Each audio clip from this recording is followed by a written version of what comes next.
Shalom, shalom, selamat malam. Berjumpa kembali dengan saya di acara IG Live dan masih di dalam topik tentang hardcore question for Christianity. Dan masih melanjutkan apa yang sudah kita perbincangkan di 2 minggu kemarin. Ya, jadi 2 minggu kemarin saya sudah berbicara tentang kekecewaan dengan Tuhan, disappointment with God, dengan rekan saya Pastor Doni Tatimu. Dan Rabu kemarin kita sudah berbicara tentang Wounded by the People of God dengan rekan saya Pastor Indra Saputra. Dan malam hari ini kita akan melanjutkan kembali dengan satu topik yang saya rasa juga tidak kalah hot, ya, yaitu tentang when the prophet fail. Jadi malam hari ini kita akan berbicara tentang seputar karunia nubuat dan pelayanan atau jawatan kenabian. Dan tentu saja saya kira topik ini akan sangat menarik, ya, karena ada banyak orang saya tahu yang mungkin bertanya-tanya, mungkin pernah mengalami sebuah peristiwa atau kejadian ketika dinubuati atau terima sebuah nubuatan, tetapi ternyata nubuatan itu mungkin tidak terjadi. Nah, apa ya yang menjadi penyebabnya? Tapi itu hanya salah satu saja yang akan kita bahas. Kita akan masih membahas hal-hal yang lain. Ya, saya menyapa rekan-rekan yang sudah bergabung. Halo, selamat malam semuanya. Saya harapkan semuanya baik-baik, sehat-sehat semuanya, ya, baik yang ada di Surabaya, di Jombang, di Jember, di Jakarta, di mana-mana. Oke, malam hari ini saya akan ditemani oleh teman saya, rekan kita juga, yaitu Christopher Lawrence. Saya panggilnya dia biasanya Christo atau Chris, ya. Nah, mungkin nanti teman-teman yang ada pertanyaan, mungkin ya kalau ada waktu kita akan coba menjawab, ya, walaupun mungkin tidak bisa spesifik, tidak bisa detail, tentu saja, tapi kita akan berusaha untuk menjawab. Ya, kita menunggu eh Christopher untuk bergabung dengan kita. Oke, oke, oke, oke. Gimana kondisinya rekan-rekan semuanya di kota-kota? Semuanya oke? Halo Hadi, panggil aku Hadi. Ya, aku panggil kamu Hadi. Iya, iya, iya, iya, iya, iya. Ya, ntar ini Pak Christophernya udah join. Oke, kita sambil nunggu dia muncul di layar. Cukup mencekam. Horor kah Pak Iwan? Halo malam Chris. Malam-malam, suaraku jelas. Ah, jelas, jelas, jelas, jelas. Gimana Surabaya? Surabaya dingin, adem. Hujan terus ya?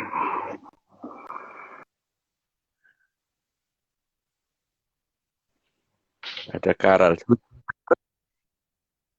Oh, oke, oke, oke. Oke, Chris, kita Ya, sebelum ini nanti masuk ke koneksiku. topik ini, mungkin bisa. Ntar aku ganti koneksi. Ya, silakan. Di mana-mana. Apa Pak Iwan tadi mencekam? Kenapa? Horor. Kok mencekam sih Pak Iwan? Udah. Koneksiku, udah aku ganti koneksi. Jadi?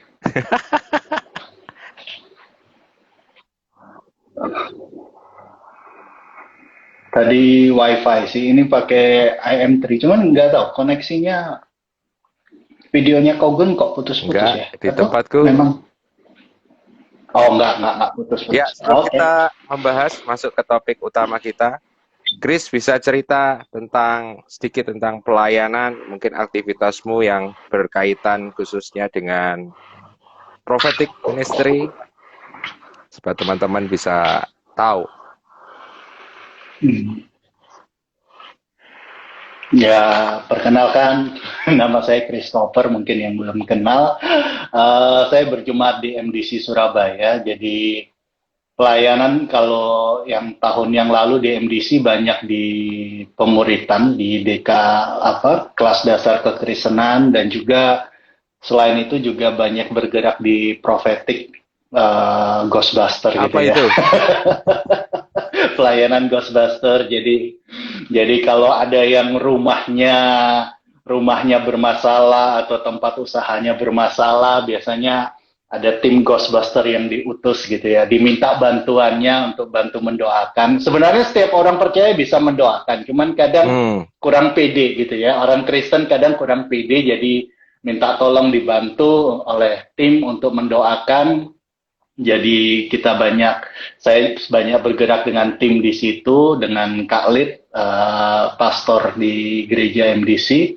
Kita banyak melayani di situ sih. Kalau di DK, kelas dasar kekristenan, pemuritan juga kebetulan setiap tahun ada 2 kali kita selama mungkin 4 tahun terakhir setiap tahun kita ada setahun 2 kali kita adakan pelatihan untuk dalam bidang profetik seperti mendengar suara Tuhan, beroperasi dalam karunia nubuat, kemudian spontaneous worship seperti itu ini sih apa pelatihan-pelatihan yang biasa saya kerjakan di MDC oke. sih.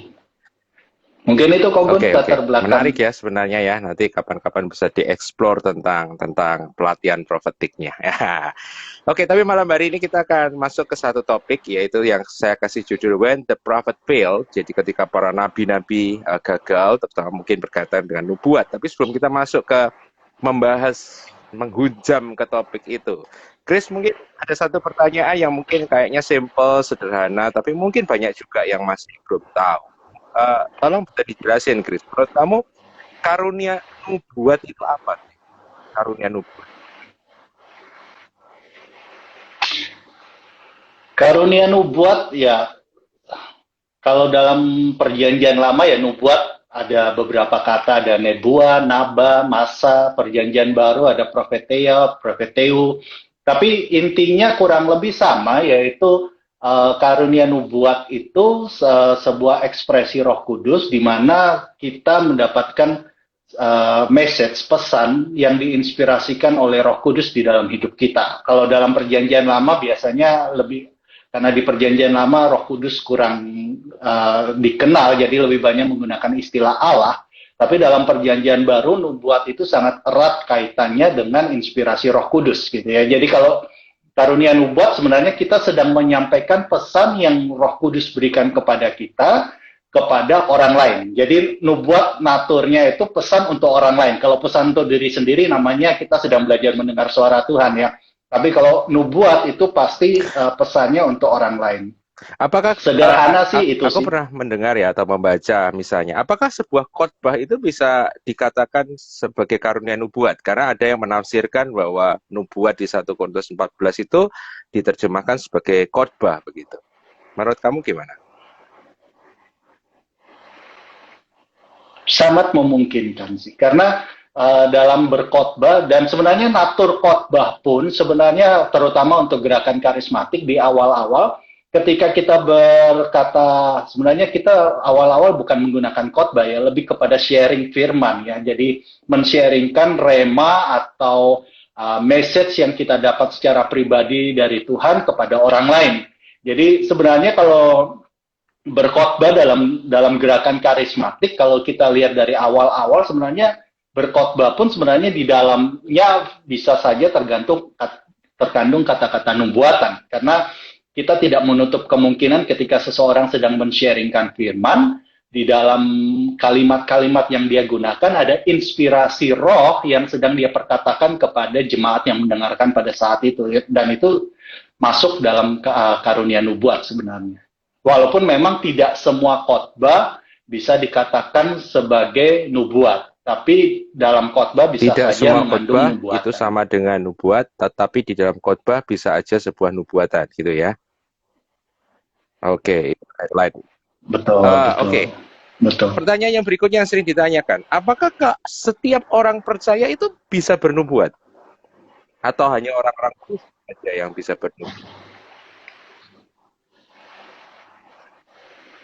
Nah, itu eh, kita mesti lihat, kadang orang kalau berbicara nubuat, eh, konsep yang ada dalam pikirannya adalah kadang belum benar-benar clear ya. Seringkali orang berkata nubuat itu dalam pikirannya masih terbayang Hmm. nubuatan jadul gitu ya, nubuatan yang Hmm. zaman perjanjian lama, nubuatan yang jadul, yang mana memang di zaman perjanjian lama ketika orang berkata nubuat itu pasti kaitannya sangat erat Hmm. dengan kenabian gitu ya.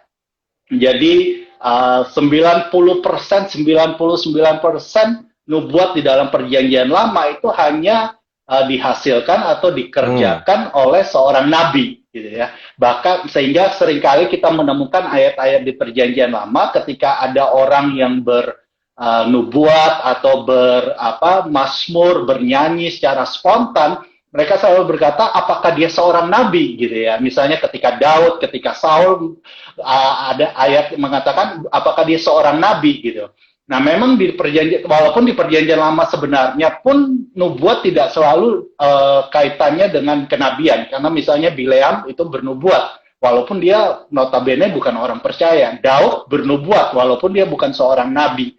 Jadi di perjanjian lama sendiri sekalipun nubuat itu tidak selalu eksklusif dimiliki oleh seorang nabi. Nah, lebih-lebih lagi di dalam perjanjian baru, seperti tadi definisi di awal, bahwa nubuat itu sebuah ekspresi Roh Kudus sebenarnya. Bukan hanya nubuat, semua karunia-karunia yang ada dalam 1 Korintus 12 terutama, 1 Korintus 12 ayat yang ketujuh dikatakan bahwa itu adalah Hmm. penyataan roh, yang mana ekspresi roh. Artinya bahwa orang itu kalau mau syarat utama seseorang memiliki karunia nubuat hanya satu, syarat utamanya yaitu orang itu memiliki Roh Kudus dalam hidupnya dia. Nah, konsekuensi logis bahwa kalau orang itu sudah punya Roh Kudus dalam hidupnya dia, maka cepat atau lambat orang itu sebenarnya bisa beroperasi di dalam karunia nubuat. Secara potensi dia sudah memiliki potensi untuk beroperasi dalam karunia nubuat. Tinggal dia mau melakukan itu atau tidak. Dia mau mengasah, melatih karunia itu atau tidak. Itu kembali lagi kepada orang itu. Tapi secara potensi sudah ada. Jadi semua orang percaya yang memiliki Roh Kudus dalam Hmm. hidupnya, ya Hmm. tentunya itu definisi orang percaya ya. Kalau dia Ya. tidak punya Roh Kudus dalam dirinya, maka kita nggak bisa ngomong itu orang percaya. Tapi semua orang percaya yang punya Roh Kudus dalam hidupnya dia pasti Oke. punya potensi untuk Kalau semua orang bernubuat. bisa bernubuat, bisa memiliki potensi untuk bernubuat, lalu bagaimana? Apakah kita bisa mengatakan, oh si A memiliki karunia nubuat, misalnya, si B memiliki karunia nubuat. Apakah bisa seperti itu? Jadi, believer bernubuat, apakah kita bisa mengatakan orang ini punya karunia nubuat, misalnya? Ya, sebentar, suaranya kok Gun putus-putus. Maksudnya, apakah semua orang punya karunia yang berbeda-beda atau pasti punya semua karunia? Kan Gimana? setiap Tadi orang putus percaya bisa ketesannya. bernubuat. Lalu apakah kita Ya, bisa mengatakan misalnya, oh si A punya karunia nubuat, si B tidak punya karunia nubuat? Karena semua orang bernubuat. hmm. Sebenarnya kita tidak bisa mengatakan bahwa si B tidak punya karunia nubuat, si A punya karunia nubuat. Lebih tepatnya, si A sudah mulai beroperasi dalam karunia nubuat, sedangkan si B masih belum maksimal atau masih belum menggunakan karunia nubuat yang ada dalam kehidupannya dia. Karena itu potensi ya. Kalau di fisika dulu kita belajar energi potensial gitu ya. Energi potensial itu bukan berarti energi itu tidak ada. Energi itu ada, tapi dia masih berupa potensi. Ketika energi itu diwujudkan, dikonversi, maka kemudian baru energi itu menjadi energi mekanik atau energi magnetik gitu ya. Tapi energi potensi itu sendiri bukan berarti tidak ada. Demikian pula nubuat, karunia nubuat dalam hidup orang percaya sebenarnya secara potensi itu sudah ada. Oke, satu lagi Chris berkaitan masih tentang karunia nubuat. Tadi kamu mengatakan bahwa di perjanjian lama karunia nubuat itu selalu identik berkaitan dengan nabi. ya kan? Nah, itu artinya secara implisit kalau aku Ya. nangkapnya, berarti di PB apakah tidak seperti itu? Maksudku begini, apakah berbeda antara orang yang punya karunia dengan nabi? Apakah setiap orang yang bisa berubah itu bisa berubah atau gimana? Nah, ya, menariknya begini, di Perjanjian Lama pertama nubuat itu identik dengan kenabian ya. Salah satunya misalnya di 1 Samuel 9 ayat 9 ketika Saul kehilangan ayahnya, Saul kehilangan domba-dombanya gitu kan, Saul dan bujangnya pergi mencari domba-dombanya, kemudian bujangnya memberikan saran kepada Saul, kalau kita hendak mencari petunjuk Allah, kita harus pergi ke nabi ini gitu ya. Nabi Elia pada saat itu, dan itu 1 Samuel 9 ayat 9 dikatakan bahwa sebuah kebiasaan di bangsa Israel, kalau mereka mencari petunjuk Allah, maka mereka mencari seorang pelihat atau seorang nabi gitu ya, atau seorang abdi Allah. Itu biasa istilah-istilah yang lazim digunakan dalam perjanjian lama. Nah, di dalam perjanjian baru ada shifting. Kalau di perjanjian lama memang seorang abdi Allah, seorang pelihat, seorang nabi itu seperti juru bicaranya Allah. Tidak semua orang bisa menjadi juru bicara Allah. Tapi di perjanjian baru, misalnya kita lihat di Yohanes misalnya, menarik sekali ketika Yesus menggambarkan Roh Kudus.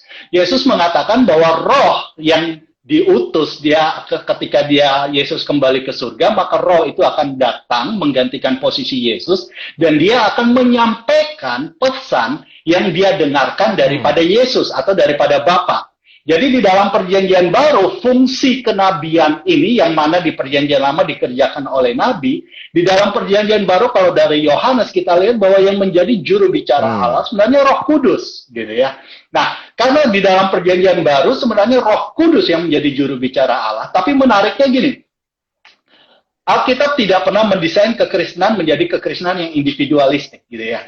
Walaupun Roh Kudus menjadi juru bicara Allah, bukan berarti kemudian, kalau gitu semua orang percaya sudah punya Roh Kudus, berarti sama sekali kita cukup dengan Roh Kudus. That's it. Sola spiritus gitu. Hanya Roh Kudus cukup gitu ya. Ternyata tidak.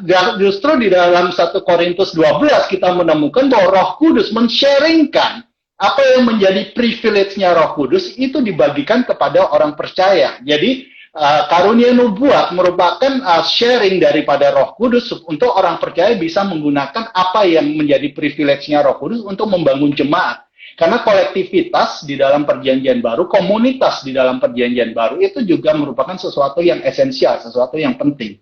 Jadi kalau kita lihat di sini ada transisi dari perjanjian lama ke perjanjian baru. Kalau perjanjian lama secara istilahnya secara dikerjakan oleh kenabian, di dalam perjanjian baru sebenarnya dikerjakan oleh Roh Kudus, yang kemudian Roh Kudus berpartner dengan orang-orang percaya. Oleh karena itu di dalam perjanjian baru sebenarnya ada pergeseran. Jadi tidak tepat kalau kemudian kita menggunakan kacamata perjanjian lama ketika mendengarkan nubuat, nabi, kemudian kita menggunakan kacamata perjanjian lama bahwa ini juru bicara Allah. Dan itu kita pakai hingga saat ini. Nah, itu menurut saya ketinggalan zaman gitu ya, karena zamannya sudah tidak sesuai. Justru kalau di dalam perjanjian baru, nubuat, makanya di perjanjian baru sifatnya itu lebih informatif. Kalau di perjanjian lama karena dia juru bicara Allah, dia lebih otoritatif gitu ya, karena dia mewakili Allah secara langsung. Ada sebuah otoritas yang Tuhan kasih kepada seorang nabi yang bernubuat, yang mana di perjanjian baru tidak seperti itu. Di perjanjian baru naturnya lebih informatif. Paulus katakan bernubuat itu lebih kepada membangun, menghibur, menasehati. Dan kalau kita lihat dalam kisah-kisah di perjanjian baru, itu nubuat kalau di perjanjian lama jelas tidak mungkin diabaikan. Tapi dalam perjanjian baru misalnya ketika Paulus mendapatkan nubuat dari Agabus, ya dia mengiyakan, tapi kemudian dia tidak mengambil tindakan apapun atas nubuat dari Nabi Agabus gitu ya. Nah ini natur nubuat ini kita lihat ada pergeseran, ada transisi antara di perjanjian lama dan di perjanjian baru. Oleh karena itu memang tidak bisa kita samakan. Tidak bisa kita samakan. Ada perbedaan zaman. Ada transisi kenabian di dalam perjanjian lama dan di dalam perjanjian baru gitu ya. Oke. Nah, Kembali lagi, mungkin tadi ya. yang masih belum terjawab. Kalau gitu kita bicara PB sekarang. Dalam era perjanjian baru, apa yang kemudian membuat seseorang bisa diberi dalam tanda kutip gelar sebagai nabi kalau demikian? Di dalam perjanjian baru jelas kalau yang dikatakan nabi, kalau kita lihat referensi misalnya Efesus 4 itu jelas merujuk kepada yang disebut sebagai seorang nabi adalah seorang yang membangun jemaat melalui kenabiannya, atau dalam kata lain seorang nabi adalah seorang enabler, seorang yang bisa mengequip, mengajar, memuridkan orang-orang percaya sehingga mereka bisa beroperasi di dalam karunia-karunia profetik, termasuk dalam karunia bernubuat, karunia bahasa roh, karunia membedakan roh.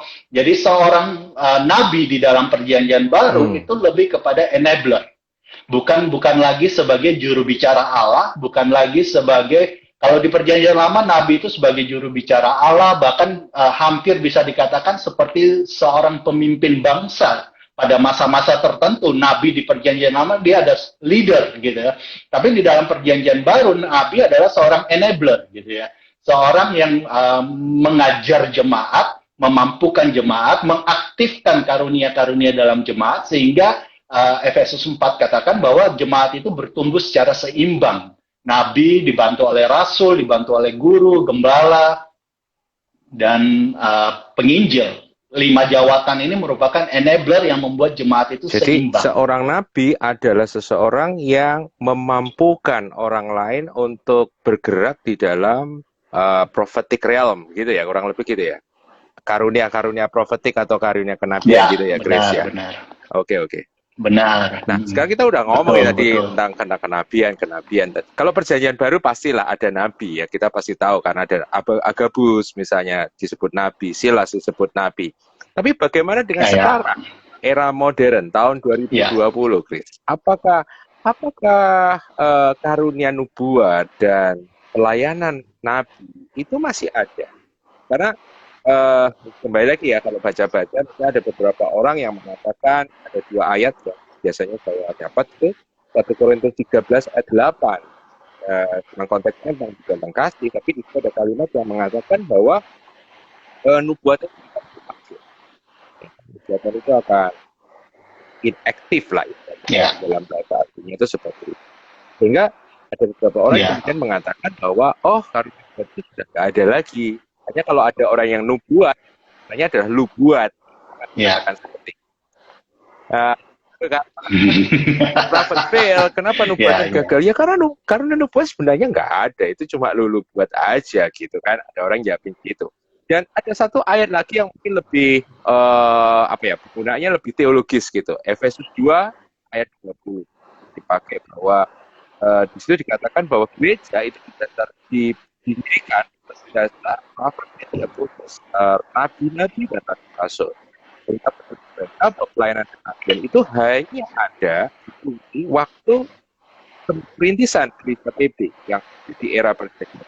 Ketika gereja kemudian sudah berdiri dan sekarang berdiri, maka pelayanan kenabian itu sudah tidak dibutuhkan lagi karena rasul dan nabi hanya dibutuhkan pada waktu pembangunan awal-awal sejarah. Sekarang gimana menurut kamu dengan pandangan tadi? Ya, yang pertama di 1 Korintus 13 ayat yang ke-8, kalau kita lihat satu ayat sesudahnya, yaitu ayat yang ke-9. Jadi sebenarnya 1 Korintus 13 ayat 8, ayat 9 itu satu penghiburan untuk Nabi Perjanjian Baru gitu ya. Karena di 1 Korintus 13 ayat yang ke-8 dan ke-9 menjadi sebuah garansi bahwa Nabi Perjanjian Baru tidak akan dirajam gitu ya. Karena di ayat yang ke-9 dikatakan 1 Korintus 13 ayat yang ke-9 dikatakan bahwa nubuat kita tidak sempurna gitu ya. Setelah ayat yang ke-8 dikatakan nubuat akan berakhir, pengetahuan akan lenyap. Di ayat 9 dikatakan pengetahuan kita tidak lengkap, nubuat kita tidak sempurna gitu ya. Dan itu sebuah penghiburan. Jadi berarti sebenarnya di 1 Korintus 13 ayat 9 ini jelas bahwa sangat masuk akal kalau di dalam perjanjian baru sampai zaman sekarang ini, kalau sampai ada nubuat yang keliru itu masuk akal, karena Paulus sendiri katakan bahwa nubuat itu tidak sempurna, yang kita miliki itu karunia itu memang tidak sempurna, tidak perfect. Nah, berkenaan dengan ayat yang ke-8 dikatakan bahwa pengetahuan akan lenyap, nubuat akan berakhir. Yes, amin, pasti akan berakhir, pengetahuan akan lenyap, memang itu akan terjadi. Nah, cuman pertanyaannya adalah kapan gitu ya. Nah, yang mengatakan banyak, memang ada terutama yang non-karismatik, mengatakan bahwa ayat ini kemudian diartikan bahwa nubuat akan berakhir, pengetahuan akan lenyap, itu ketika kanon Alkitab selesai, gitu ya, atau Alkitab selesai ditulis gitu ya. Dan yang kedua, ketika Rasul terakhir, Yohanes meninggal, maka selesai gitu ya. Nah, sebenarnya kalau kita menggunakan penafsiran itu untuk ayat ini, itu ekstra biblikal sebenarnya, atau tidak alkitabiah gitu ya, karena memang fakta itu adalah fakta sejarah, bukan fakta biblikal gitu ya. Kalau kita lihat, dan sebenarnya ayat ini bisa kita artikan sesuai dengan kontekstualnya, yaitu ayat yang ke-10 dikatakan jika yang sempurna tiba, maka yang tidak sempurna itu akan lenyap. Ayat 12 kita melihat dalam cermin satu gambaran yang samar-samar, tetapi nanti kita akan melihat muka dengan muka. Sekarang aku hanya mengenal dengan tidak sempurna, nanti aku akan mengenal dengan sempurna seperti aku sendiri dikenal. Nah, ini jelas sekali ayat yang ke-12. Kalau kita membaca ayat yang ke-12 kaitkan dengan ayat yang ke-8, waktu yang lebih cocok kapan nubuat itu berakhir, pengetahuan itu lenyap, kapan itu adalah ketika kita bertemu muka dengan Allah, atau biasanya kita merujuk kepada second coming. Itu lebih biblikal karena sesuai dengan konteks dari perikop ini. Kalau kita tarik kepada kanonisasi Alkitab, kepada Rasul terakhir, justru itu ekstra biblikal, tidak ada dasar di dalam perikop ini yang merujuk ke situ gitu ya. Jadi saya lebih safe, lebih aman kalau kita membaca ayat ini, kita artikan sesuai dengan konteks biblikalnya. Jangan tarik terlalu jauh, apalagi Yohanes meninggal tahun berapa, kanon Alkitab juga itu masih debatable, masih bisa diperdebatkan kapan kanon itu ditutup. Kalau misalnya Katolik Roma, misalnya kanonnya ditutup di Konsili Trent tahun 1900-an gitu ya, medieval gitu ya. Nah, apakah berarti tahun itu baru kemudian nubuat itu berakhir gitu. Jadi malah membuat penafsiran ini menjadi ngambang ya, jadi extra biblical gitu. Efesus 2. Kemudian tadi yang di Efesus 2 ya.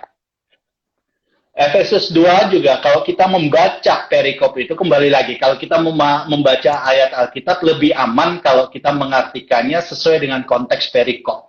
Kalau kita baca Efesus 2, di situ konteksnya Yesus sedang, Paulus sedang menceritakan kepada jemaat Efesus bagaimana mereka yang non-Yahudi dan Yahudi itu diperdamaikan di dalam Kristus gitu ya. Efesus 2:20 yang menarik di situ adalah, jadi kalau kita baca dari ayat-ayat sebelumnya, jauh, dekat, Paulus menggunakan dua kata itu, dan di ayat yang ke-20, Paulus mensubstitusi kata jauh dekat dengan rasul nabi, gitu ya. Nabi sebagai perwakilan dari orang-orang Yahudi, dari perjanjian lama, dan rasul perwakilan dari perjanjian baru, yang mana orang Gentiles, non-Yahudi termasuk di situ. Nabi dan rasul memang itu menjadi dasar jemaat. Tapi yang menjadi poin penting di situ sebenarnya bukan nabi dan rasulnya, tapi yang menjadi poin penting di situ adalah Yesus sebagai batu penjuru gitu ya. Karena Paulus ngomongnya sama orang Efesus yang mana ahli bangunan gitu ya, ahli arsitek. Nah, ketika orang Efesus mendengar Yesus sebagai batu penjuru di mana rasul dan nabi itu fondasinya, itu gambaran yang sangat jelas sekali, karena kita tahu batu penjuru kalau dalam konteks pada zaman itu satu batu besar yang menjadi pengikat dari dasar-dasar bangunan yang lain. Jadi sebenarnya ayat itu lebih cocok, lebih kontekstual kalau itu kembali diartikan sesuai dengan konteks perikop-perikop ayat-ayat sebelumnya, yaitu tentang bagaimana Yesus itu menjadi pendamai untuk orang Yahudi dan non-Yahudi. Kalau itu kemudian ditarik kepada pemahaman bahwa itu adalah rasul dan nabi yang menjadi dasar dari pembangunan jemaat, di mana itu setelah jemaat terbangun dengan sempurna maka itu selesai. Pertanyaannya jemaat yang sempurna itu kapan gitu ya? Karena kembali lagi dalam konteks perikop itu jemaat Efesus jelas belum sempurna gitu ya. Bahkan sampai Paulus meninggal pun kita tidak bisa katakan bahwa jemaat sudah mencapai titik kesempurnaan. Jemaat Korintus misalnya setelah Paulus meninggal pun itu dalam sejarah gereja itu masih gontok-gontokan gitu ya, masih saling berkelahi, masih ada pemimpin jemaat yang diturunkan dengan sepihak gitu ya, dan itu surat dari Clement of Rome itu menuliskan itu. Jadi kalau kita katakan bahwa ada yang berani mengatakan bahwa jemaat sudah terbentuk dengan sempurna, jadi rasul dan nabi tidak dibutuhkan. Yang pertama, konteksnya tidak sesuai dengan perikop itu. Yang kedua, pertanyaannya, berani sekali dia mengklaim jemaat ini sempurna gitu ya. Di mana rasul aja masih belum berani mengklaim itu gitu ya. Jadi menurut saya penafsiran untuk ayat itu terlalu lemah dan kesimpulannya terlalu terburu-buru sih. Kurang tepat kalau diartikan seperti out itu. of context gitu ya. Tidak sesuai dengan konteksnya. Ya, out of context. Nanti kita bisa berdebat masalah itu. Oke, sekarang kita masuk yang ke poin kita malam hari ini. Oke, tadi kita sudah sepakati bahwa karunia nubuat masih ada, nabi juga masih ada, walaupun berbeda dengan Perjanjian Baru. Yang jadi permasalahan adalah di lapangan banyak sekali buat yang diberikan baik oleh orang ataupun orang-orang yang dianggap sebagai nabi baru, tapi banyak perbuatan yang tidak terjadi. Nah, itu mengapa? Kenapa sebuah nubuatan itu tidak terjadi? Nah, sekali lagi karena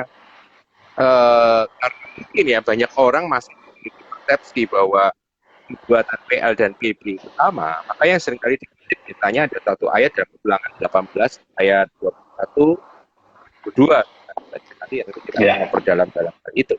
Yang secara implisit orang itu masih anggapnya gini, kalau itu nubuatan itu betul dari seorang nabi, itu pasti terjadi.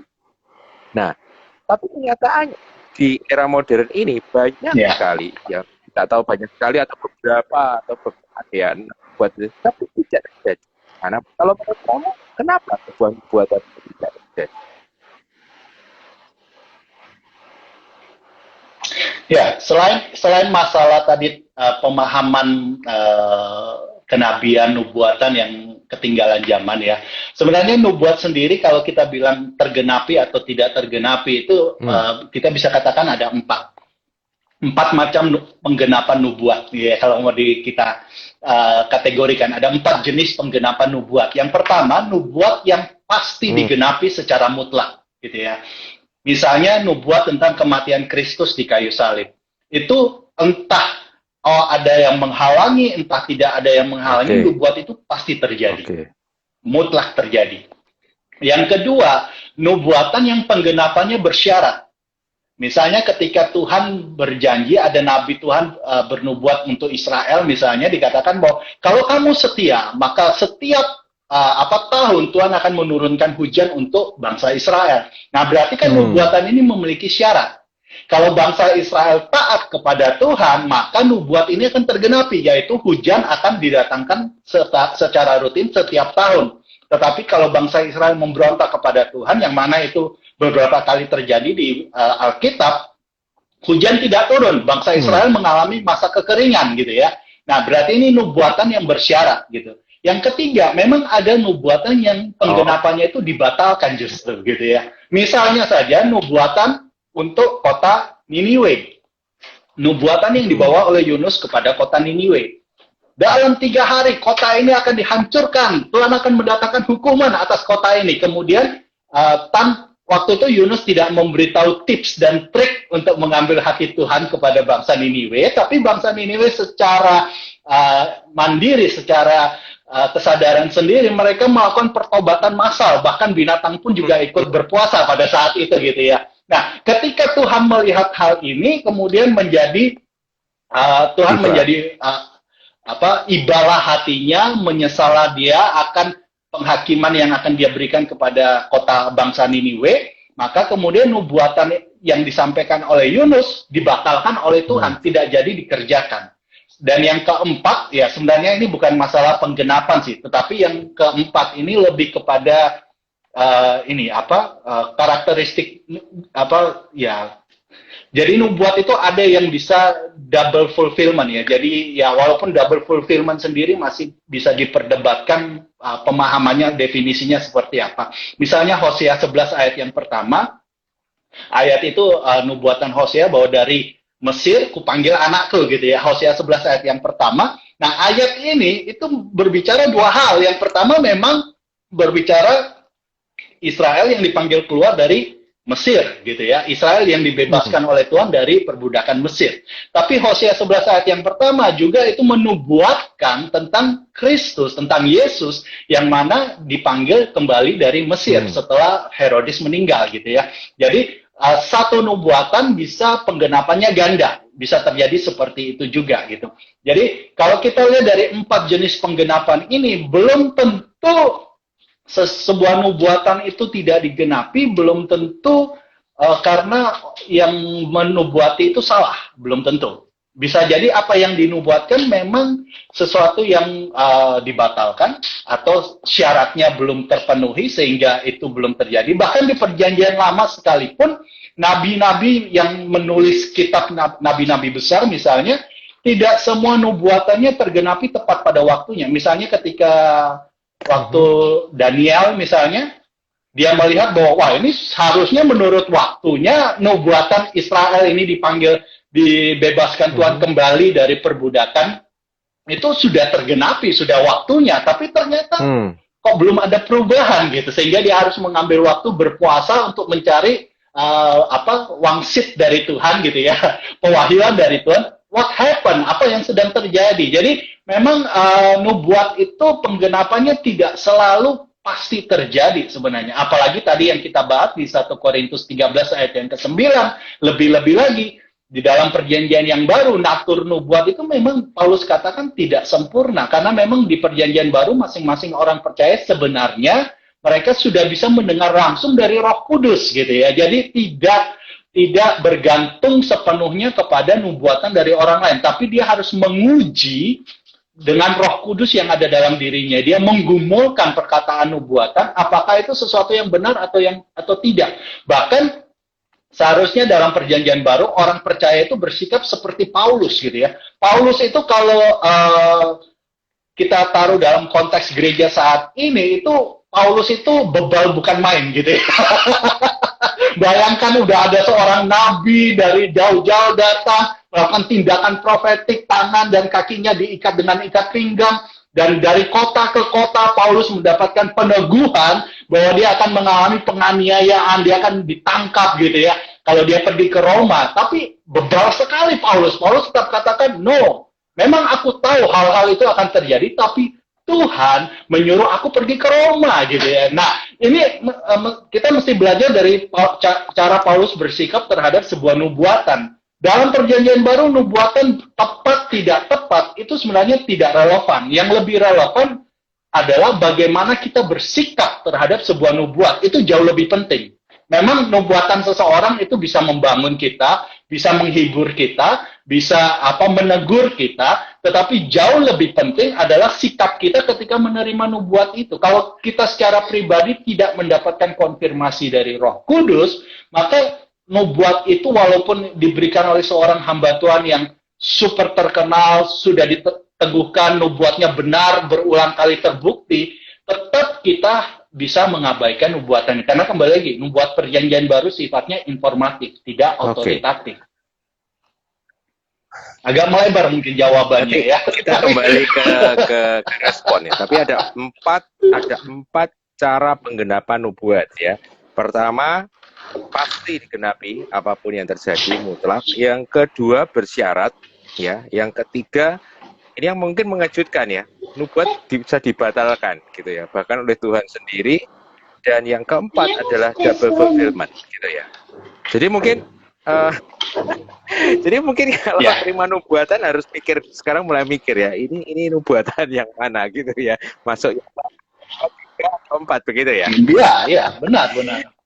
Oke. Ya, ya.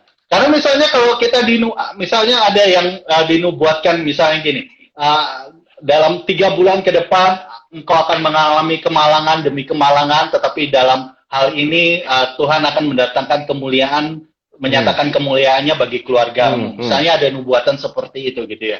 Nah itu kan kalau kita mendapatkan nubuatan itu, kemudian sikap kita bagaimana? Kalau kita menggunakan cara PL ya, dan dalam pemahaman kita bahwa nubuat itu mutlak terjadi, maka ketika kita menerima nubuat itu ya pasrah. Ya sudahlah, berarti 3 bulan ke depan bakal amsyong ini. Kita tidak bisa melakukan apa-apa untuk hal itu gitu kan. Tapi kalau kemudian kita melihat itu dalam kacamata perjanjian baru, di mana itu sebuah informasi, kita bisa menggumulkan itu dengan Tuhan gitu kan. Bagaimana kita melalui kemalangan, bagaimana Tuhan akan mendatangkan kemuliaannya, kemalangan seperti apa, dan apakah itu memang sesuatu yang tidak bisa kita hindari, atau Yesus saja ketika dia memahami bahwa nubuat untuk dia, bahwa dia akan mati di kayu salib, dia masih bisa bergaining dengan Bapa gitu kan. Lebih-lebih lagi kita gitu kan, itu kita kan bukan dinubuatkan menjadi juru selamat gitu ya. Berarti kan ada kemungkinan untuk kita bersyafaat untuk hal itu gitu. Jangan kita menggunakan kitab Ayub kemudian untuk membuat seolah-olah wah ya udahlah ini nasibku, tidak ada yang bisa aku lakukan. Nah ini sikap yang keliru justru. Nubuat itu justru nubuat yang kita dapatkan justru tidak memenuhi kriteria yang Paulus sampaikan. Itu pada akhirnya nubuat itu tidak membangun, tidak menghibur, tidak menasihati kita. Ini jadi menarik ini, Chris. Sebab pandangan, aku tidak tahu ya, tapi aku percaya pandangan umum, nubuat itu bukan, orang akan menganggap nubuat itu nubuatan. Ya, nubuatan itu orang biasanya mencari nabi untuk tahu kehendak Allah. Tapi kalau tadi itu berarti kan nubuatan itu bukan gini kan, bukan semacam arahan kan, semacam destiny yang oh ya berarti kehendak Allah aku ingin di situ kan, bukan seperti itu berarti.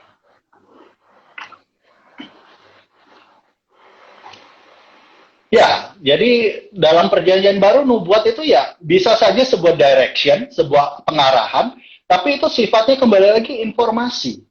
Jadi kita tidak bisa kemudian mendengar ada misalnya ini hamba Tuhan A yang super terkenal gitu ya.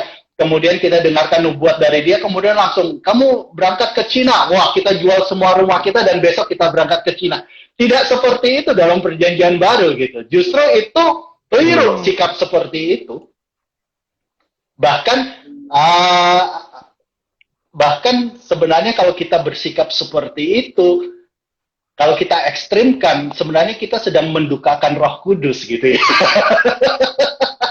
Kenapa? Karena sebenarnya kan guidance utama kita, penghibur, yang menghibur kita, yang menuntun kita, yang Tuhan tinggalkan untuk kita, setiap kita orang percaya adalah Roh Kudus. Dia adalah partner terdekat kita gitu. Nah kalau kita mendapatkan nubuat dan kita tidak mengkomunikasikan itu dengan Roh Kudus terlebih dahulu, dan kita langsung menerima itu mentah-mentah, ya, posisi Roh Kudus dalam hidup kita seperti apa gitu. Lalu pertanyaannya kalau begitu fungsi nubuatan dalam PB itu apa?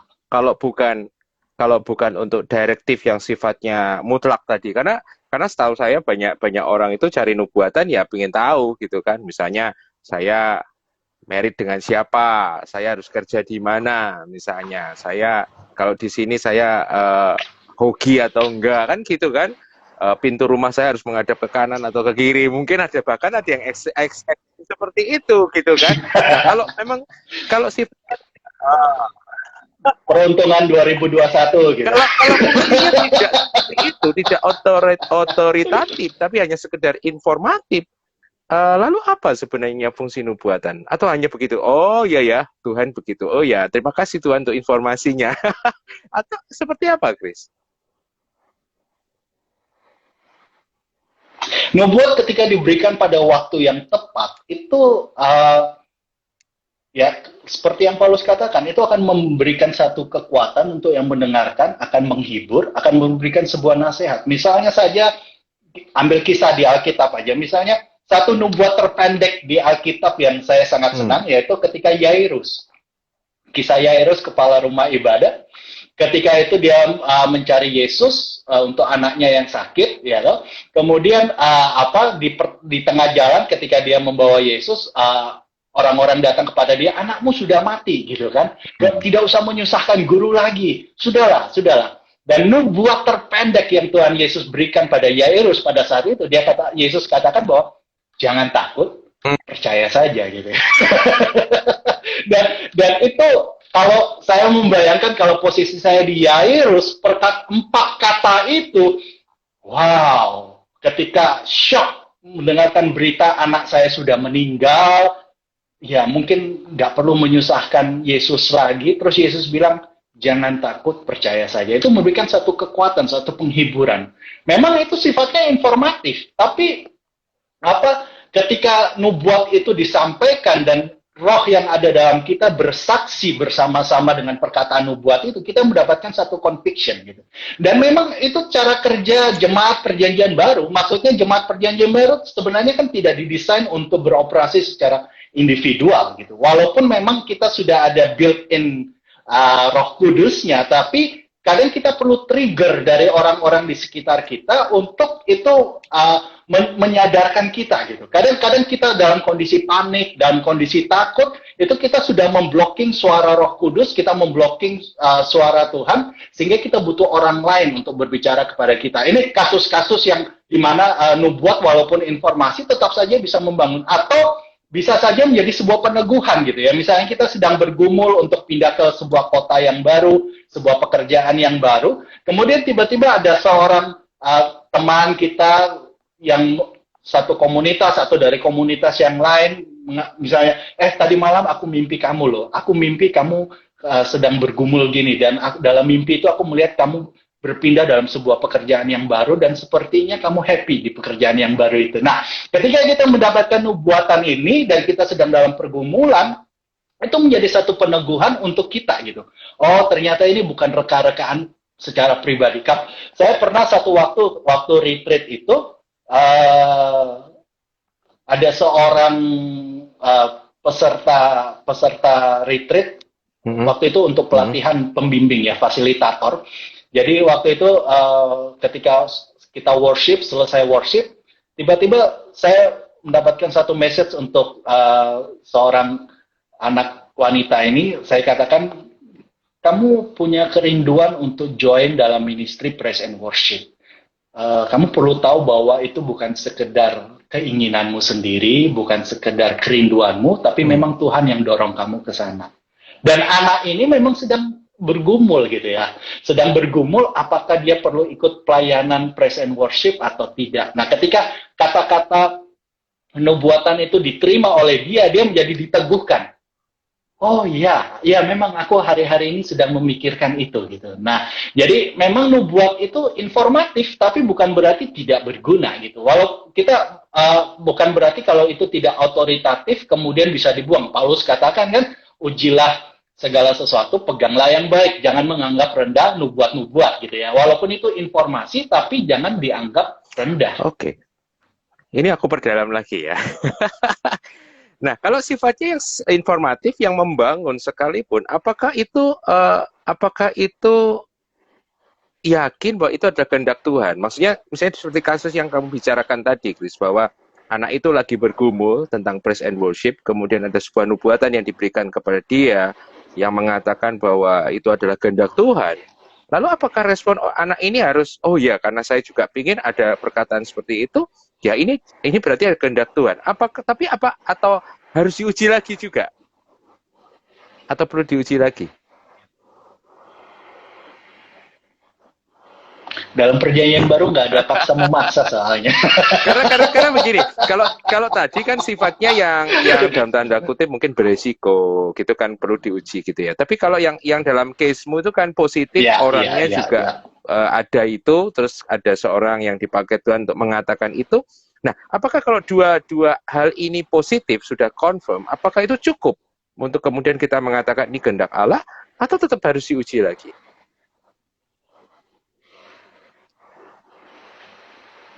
Ya, tentu saja harus dibawa dalam doa sih ya. Karena itu sekalipun kita mendapatkan peneguhan dari orang lain, kembali lagi pada akhirnya kita pengujian pribadi gitu ya. Dan kembali lagi setelah kita mendapatkan nubuatan itu, berikutnya mungkin masalah timing misalnya. Jadi memang arahnya ke sana, tetapi masih ada faktor-faktor lain yang mungkin perlu kita pergumulkan lagi. Misalnya masalah timing. Apakah ini sekarang waktu yang tepat atau waktu yang tidak tepat? Apakah memang musik ini? Tapi kalaupun mau coba melangkah ya it's okay. Mendaftar dulu, audisi dulu. Misalnya kalau praise and worship di MDC biasanya audisi. Jadi audisi dulu, kemudian join di situ, ya. Jadi menguji itu kan tidak berarti pasif ya. Tidak berarti kalau kita belum mendapatkan satu jawaban yang definit, yang pasti, berarti kita harus berdiam diri. Kan tidak selalu dalam pengertian seperti itu, tapi bisa juga dengan aktif. Sambil kita melangkah, sambil kita bawa dalam doa, kalau kita merasa terdorong untuk berpuasa, kita boleh berpuasa di situ. Dalam titik-titik, karena memang itu ini sih indahnya kehidupan kekristenan kan salah satu sisinya adalah misteri-misteri di dalam kekristenan itu sendiri gitu ya.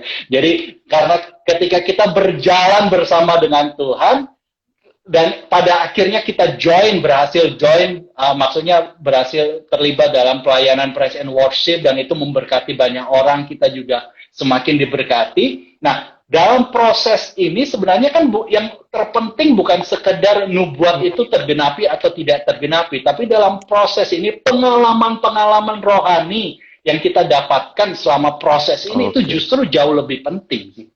Jadi nubuat itu trigger awal untuk kita melakukan sebuah perjalanan rohani, proses rohani bersama Roh Kudus, dan itu indahnya kekristenan di situ sebenarnya. Kalau kita tidak pernah kalau kita hanya kemudian pasif, aku masih belum pasti dapat jawaban bahwa ini dari Tuhan, aku belum yakin dan kita pasif, kita tidak melakukan apa-apa, justru kita missing the point gitu. Kita kehilangan kesempatan berharga untuk mengalami bersama Roh Kudus. Saya pribadi pun ini bukan nubuat sih, tapi mendengar suara Tuhan gitu ya. Mendengar suara Tuhan itu kadang orang itu berasumsi gini, kalau mendengar suara Tuhan maka endingnya pasti bagus gitu ya. Salah satu pengujian kalau nubuatan atau suara Tuhan itu benar bahwa endingnya itu pasti indah gitu ya. Nah, tidak selalu gitu, tidak selalu. Endingnya tidak selalu indah. Kalau mendengar suara Tuhan, nubuatan itu endingnya selalu indah, maka Ibrani 11 isinya pahlawan-pahlawan iman itu orang-orang yang pengalamannya positif semua gitu ya. Nggak ada yang digergaji, nggak ada yang digoreng gitu ya. Jadi Ibrani 11 ada orang-orang pahlawan-pahlawan iman yang memang ending resultnya itu luar biasa gitu ya. Tapi ada orang-orang yang ending resultnya dalam kacamata kita itu mengenaskan gitu. Dan memang ending pointnya itu tidak bisa kemudian kita jadikan sebuah tolak ukur bahwa kalau endingnya positif, endingnya bahagia, maka itu pasti benar suara Tuhan. Kalau endingnya nggak bahagia, maka itu pasti bukan suara Tuhan. Itu juga seringkali itu yang jadi kekeliruan sih. Karena kadang orang Kristen itu kan kekristenannya agak matre gitu ya. Atau terlalu hedonis gitu ya. Walaupun John Piper menggunakan hedonis dalam pengertian yang positif, tapi kadang orang Kristen itu terlalu hedonis. Tuhan itu dipakai untuk pemuasan, pemuasan segala nafsu, keinginan materialnya dia gitu, terlalu hedonistik gitu. Dan itu sebenarnya bukan tujuannya sebenarnya. Tidak sesimpel itu Ferguson. Jadi begitu ya kesimpulannya. Maksudnya ini menarik. Karena menurut saya ada banyak orang Kristen mencari nubuatan, mencari nabi karena justru dia ingin hidupnya nggak sengsara. Karena tadi premisnya katakan kalau saya hidup dalam kehendak Allah, maka semuanya akan baik gitu kan.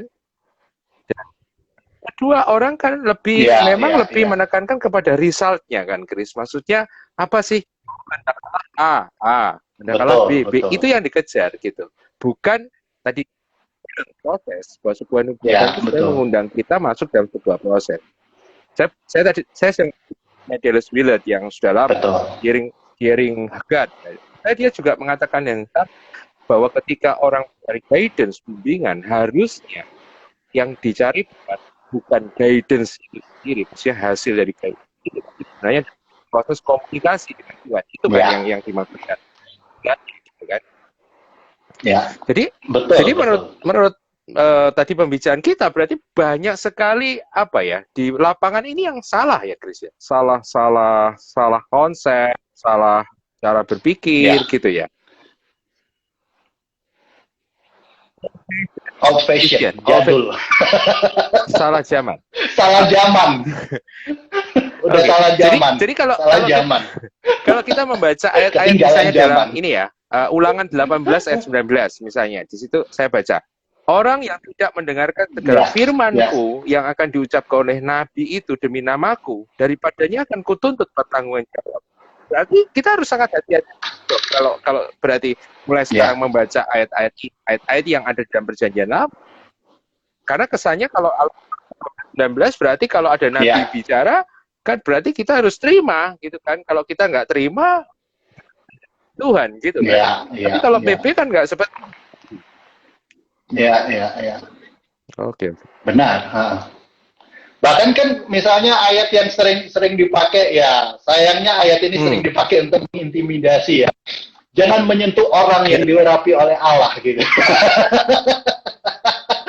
Nah, kalau dalam konteks perjanjian lama, jelas orang yang diurapi oleh Allah ini orang-orang tertentu. Ya, dalam perjanjian lama demikian. Tapi kalau dalam perjanjian baru ketika dikatakan orang yang diurapi oleh Allah, pengertiannya kan semua orang yang ditinggali oleh Roh Kudus, yang Roh Kudus berdiam dalam dirinya. Roh Kudus itu adalah urapan itu sendiri, sehingga kita menjadi the anointed, kita menjadi orang-orang yang diurapi. Nah, kalau ayat itu kita bawa ke perjanjian baru, jangan menyentuh orang yang diurapi Allah. Iya, sama saja dengan ketika Paulus katakan, hendaklah kamu saling memberikan hormat satu dengan yang lain. Ya, kurang lebih seperti atau Paulus katakan, hendaklah kamu saling menundukkan diri satu dengan yang lain. Jadi, tidak sehoror perjanjian lama gitu ya.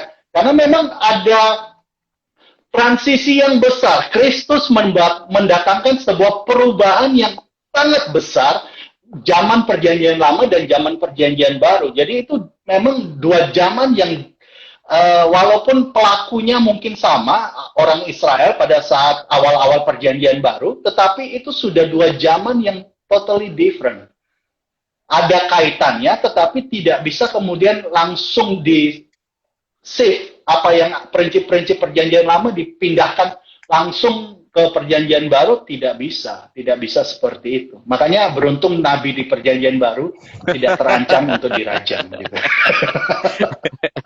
jadi jadi yang perlu di-highlight ada perbedaan yang sangat mungkin bahkan besar ya antara nubuatan PL dan Ya, PP dan bagaimana kemudian cara kita meresponi nubuatan di zaman PL dan di zaman PP ya.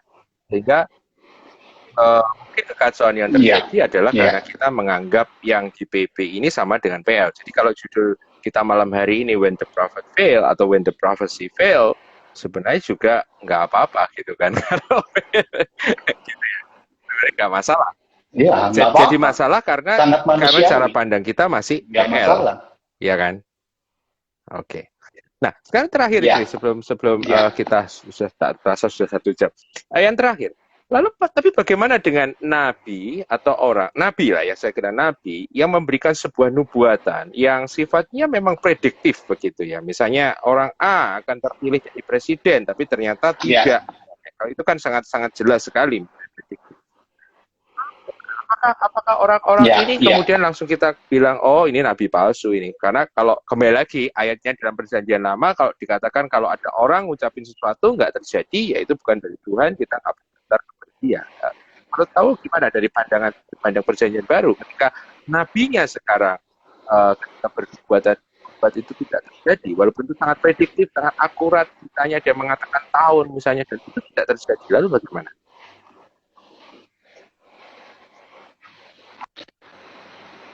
Seorang lebih tepat dikatakan nabi palsu kalau dia tidak pernah minta maaf. Hmm, hmm, Justru menurut saya, kalau dalam konteks perjanjian baru ya, kalau ada orang kemudian mengaku dirinya nabi, tapi dia tidak pernah equip orang, tidak pernah enabler, menjadi seorang enabler, tidak pernah membuat orang-orang di sekitar dia hmm, bisa beroperasi secara profetik. Justru ini yang menjadi ciri-ciri bahwa sebenarnya dia tidak hmm, berfungsi sebagai nabi. Jadi akurasi dari nubuatan sebenarnya itu lebih di dalam perjanjian baru tidak ada indikator itu gitu ya. Akurasi di dalam nubuatan seperti Agabus misalnya. Paulus kan tidak berkata kepada Agabus, Agabus, pesanmu salah, mulai hari ini jabatan nabimu saya copot gitu ya. Duk duk duk duk hmm. kan tidak seperti itu gitu ya. Nah, jadi nubuatan kembali lagi dalam perjanjian baru nubuat memang tidak sempurna. 1 Korintus 13:9 katakan nubuat kita tidak sempurna. Jadi kalau kemudian itu kita jadikan sebagai alat ukur untuk mengukur otentisitas kenabian seseorang, maka saya rasa kurang tepat. Lebih tepat kalau kita mengukur misalnya dari orang itu track recordnya dia seperti apa ya. Maksudnya dia sebagai seorang Kristen seperti apa sih? Karena memang dalam perjanjian baru kan kalau kita bilang nabi seolah-olah ada kasta yang berbeda. Padahal sebenarnya dalam perjanjian baru kan nubuatan, kenabian itu sebenarnya bukan dalam kasta yang berbeda, hanya fungsi saja. Sepanjang orang itu berfungsi, equip jemaat untuk bisa beroperasi secara profetik, dia seorang nabi atau nabiah gitu ya. Orang beroperasi dalam nubuatan, ya setiap orang bisa gitu. Nah, kembali kita mengukur kepalsuan seseorang lebih kepada dirinya sebagai orang percaya. Paulus katakan yang kita sebut sebagai saudara palsu adalah orang yang menjadi bagian dari komunitas kita, tapi kenyataannya orang ini seorang yang munafik, seorang penipu, seorang yang totally tidak Kristen dalam kesehariannya dia. Nah, ini yang Paulus katakan ini saudara palsu. Jadi kita tidak perlu membuat kriteria baru untuk mengukur apakah ini nabi palsu atau bukan, guru palsu atau tidak. Misalnya di Wahyu dikatakan bahwa nubuat untuk jemaat dikatakan bahwa aku memuji kamu karena kamu menguji pengajaran-pengajaran orang-orang yang mengaku dirinya nabi dan kamu dapati pengajarannya keliru gitu kan. Jadi pengujian kenabian tidak dalam perjanjian baru beda dengan pengujian kenabian perjanjian lama. Kembali lagi beda zaman. Jadi kita tidak bisa kemudian itu kan standar perjanjian lama sebenarnya. Menguji nabi dari nubuatan keakuratan nubuatan itu kan standar perjanjian lama. Standar perjanjian baru sebenarnya kita menguji seseorang kan Paulus katakan, Yesus katakan dari buahnya kamu akan tahu gitu kan. Jadi itu kriteria-kriteria yang bisa kita pakai untuk menguji seseorang dan itu tidak harus maksudnya bukan eksklusif untuk nabi, rasul, gembala, guru tapi untuk semua orang percaya. Sangat menarik sebenarnya ya. Jadi aku kira perlu banyak dieksplor sebenarnya ya sisi-sisi prophetic ministry atau pelayanan kenabian di dalam perjanjian baru karena masih banyak kesalahpahaman gitu ya Chris ya di lapangan, ada masih banyak orang yang salah kayak gitu. Oke, tapi karena waktu kita nggak banyak, sudah 1 jam. Mungkin closing statement, Chris, tentang ini, when the prophet fail. Apa kira-kira yang mau sampaikan? Mau bernubuat, Chris?